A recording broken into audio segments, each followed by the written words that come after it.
அரசியல் அப்படிங்கிறது மக்களுக்காக நான் சேவை செய்ய வருகிறேன். என்னுடைய அதாவது இராணுவம் எப்படி நாம் சேவையாக கருதுகிறோம், அது இராணுவத்துக்கு இணையானது இந்த அரசியல் என்பது.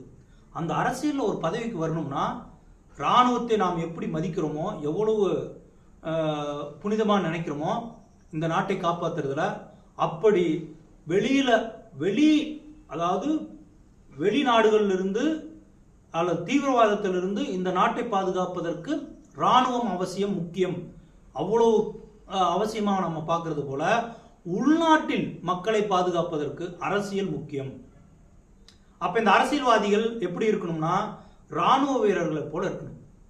இப்போ இராணுவ வீரர் யாராவது, நான் தெரியாம தான் கேட்குறேன், யாராவது கோடீஸ்வரர்கள் ஆயிருக்காங்களா? இருப்பாங்க.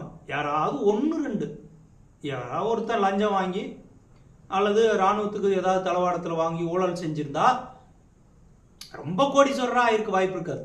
ஆனால் நீங்கள் கண்ணும் கருத்துமா கவனிச்சிங்கன்னா தெரியும், இன்னைக்கு ஒரு வார்டு உறுப்பினர்லேருந்து ஊராட்சி மன்ற தலைவர்லேருந்து எடுத்துக்கிட்டிங்கன்னா பிரதமர் வரையிலுமே எடுத்துக்கிட்டாலும் கூட ஒன்று தனிநபராக அங்கே கோடீஸ்வரராக மாறியிருப்பாங்க.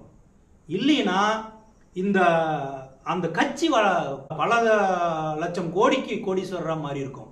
அப்போ என்ன இப்போ புரிஞ்சுக்கிட்டீங்களா? இராணுவ வீரர் ஏன் கோடீஸ்வரர் ஆகல?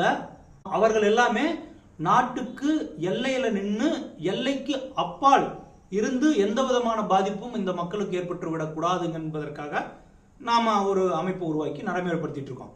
நாம் உள்ளே இருந்து மக்களை பாதுகாக்கணுங்கிறதுக்காக உருவாக்கப்பட்டது தான் இந்த அரசியல். இந்த அரசியல் தலைவர்கள் மக்கள் பிரதிநிதிகளாக செயல்படுவார்கள்.